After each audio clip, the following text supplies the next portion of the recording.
How you guys doing? Chris Ignato here, and this is another segment of Erskill's Handbook.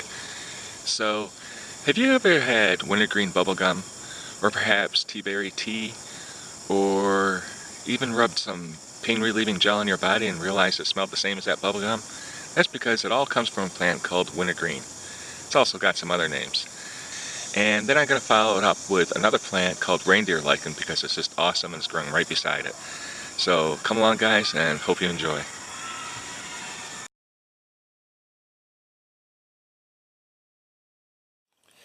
This is wintergreen, also known as teaberry or winterberry.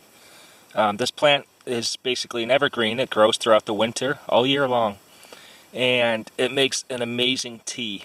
And it's got methyl in it, as well as acetylsalicylic acid. This is basically a mild painkiller. You can make a strong tea out of it. It'll help relax you, and it'll also help get rid of aches and pains, including headaches. So it's really good stuff. You don't want to boil the wintergreen. You just want to simmer it, pretty high for a while. But if you boil it, it basically destroys the medicinal properties, okay? So don't boil it. But it tastes really good, especially if you mix it with some pitch pine needles. Really good stuff. I love those as a tea. It's really nice. And some people would actually make a bath of it.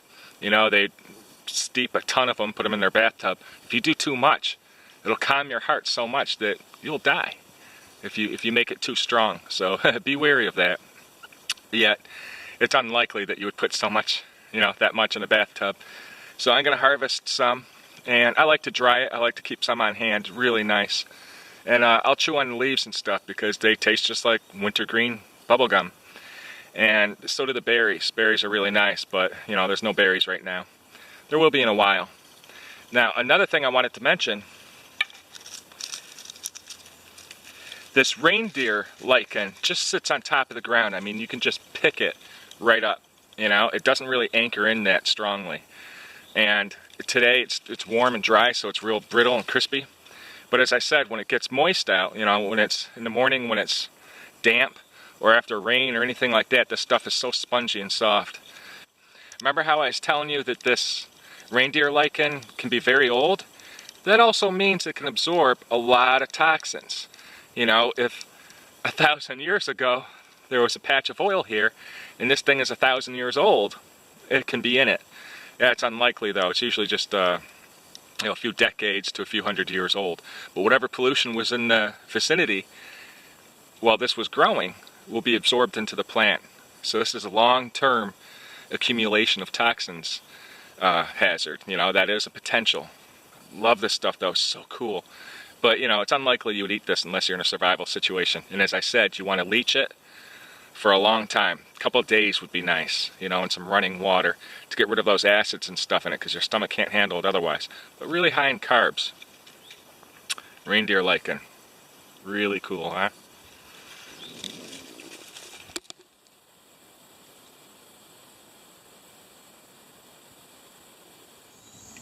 There's the berry on the wintergreen I'm talking about. That's what it looks like. Pretty nice. I love that plant, wintergreen, really cool stuff. Now please keep in mind, don't do anything with wild edibles if you don't do a ton of research, okay?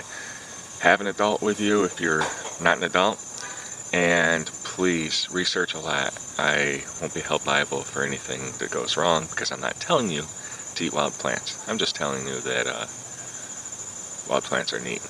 Thanks a lot for watching, guys. Chris Ignato, signing out.